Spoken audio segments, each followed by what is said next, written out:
আজি আমাৰ ঢলপুৰজী সম্ভাৱনাময় যুৱক পৱন হাজৰিকাই একাংশ গুৱাহাটীত মানে একাংশ চকু চৰহা বহিৰাগতই তেওঁ যি মানে এক ব্যৱসায় প্ৰতিষ্ঠান আৰম্ভ কৰিছিলে তাক তেওঁলোকে মানে সহ্য কৰিব নোৱাৰি মানসিক বিভিন্ন ধৰণৰ মানসিক চাপ দি তেওঁক আত্মহত্যা কৰিবলৈ বাধ্য কৰালে তাক আমি অসমীয়া যুৱ মঞ্চই তীব্ৰভাৱে গৰিহণা দিছোঁ।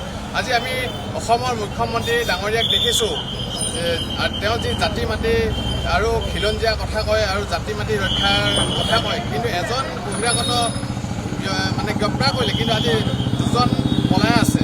আজি অসম বিদ্বেষী কোনোবা যদি ভাৰতত মানে অসম বিদ্বেষী মন্তব্য দিয়ে কোনোবাই ইউটিউবাৰে, তেতিয়া মুখ্যমন্ত্ৰী ডাঙৰীয়াই মানে সোনকালে অসম আৰক্ষীক পঠাই ধৰি আনে, কিন্তু আজি এই যি দুই বহিৰাগত পলাই আছে কিয় আজি মুখ্যমন্ত্ৰী ডাঙৰীয়াই তেওঁক সেই দুজনক ধৰি আনিব পৰা নাই। আমি মুখ্যমন্ত্ৰী ডাঙৰীয়াক প্ৰশ্ন কৰিছোঁ আজি অতি সোনকালে এই দুজন বহিৰাগতক ধৰি আনক আৰু আপুনি যি জাতি মাটি মানে ৰক্ষাৰ শ্লোগান দিয়ে সেইটো সাৰোগত কৰি দেখাওক। আৰু বাঘৰ গোটেই জঁপিয়াই পৰা মুখ্যমন্ত্ৰীয়ে কিয় এই মাত্ৰ এটা ফৰিঙৰ নিচিনা বহিৰাগতক মানে অসমীয়া ল'ৰাক মেণ্টেল প্ৰেছাৰ দি হত্যা কৰা এই বহিৰাগত দুটাক কিয় ধৰি আনিব পৰা নাই। আমি মুখ্যমন্ত্ৰী ডাঙৰীয়াক তাকে আমি অসমীয়া যুৱ মঞ্চৰ পৰা প্ৰাৰ্থনা জনাইছোঁ বা আহ্বান জনাইছোঁ অতি সোনকালে এই দুটা বহিৰাগতক ধৰি আনক আৰু যিবোৰ অসম বিদ্বেষী মানে বহিৰাগত আছে তেওঁলোক মানে অতি সোনকালে সাৱধান হৈ যাওক।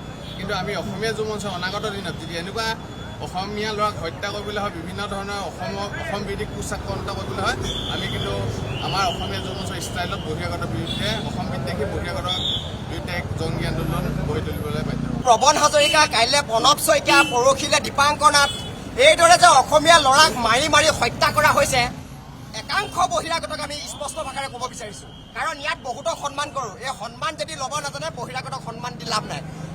হত্যা কৰিছে, হত্যাৰ উত্তৰ ইয়াৰ অসমৰ মুখ্যমন্ত্ৰীয়ে তাৎক্ষণিকভাৱে যিদৰে বাঘৰ দৰে মুখ্যমন্ত্ৰী দুৰ্নীতি হ'লে বাঘৰ দৰে জঁপিয়াই পৰে, কিন্তু অসমৰ মুখ্যমন্ত্ৰী ডক্টৰ হিমন্ত বিশ্ব শৰ্মাক এটা কথা স্পষ্ট কৰি দিব কৈছোঁ যে অসমীয়াৰ জাতি মাটি ভেটি চৰকাৰ এখন হয়নে নহয়, নে কেৱল মাত্ৰ কথাৰ ফুল জাৰি আপোনালোকে মানুহৰ মন জয় কৰিব পাৰে।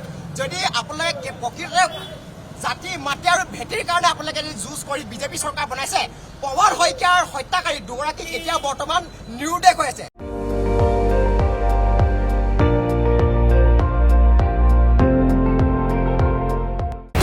আপুনি চাই আছে ND24, সৰ্বশ্ৰেষ্ঠ নহয় সৰ্বোত্তমৰ দৌৰ।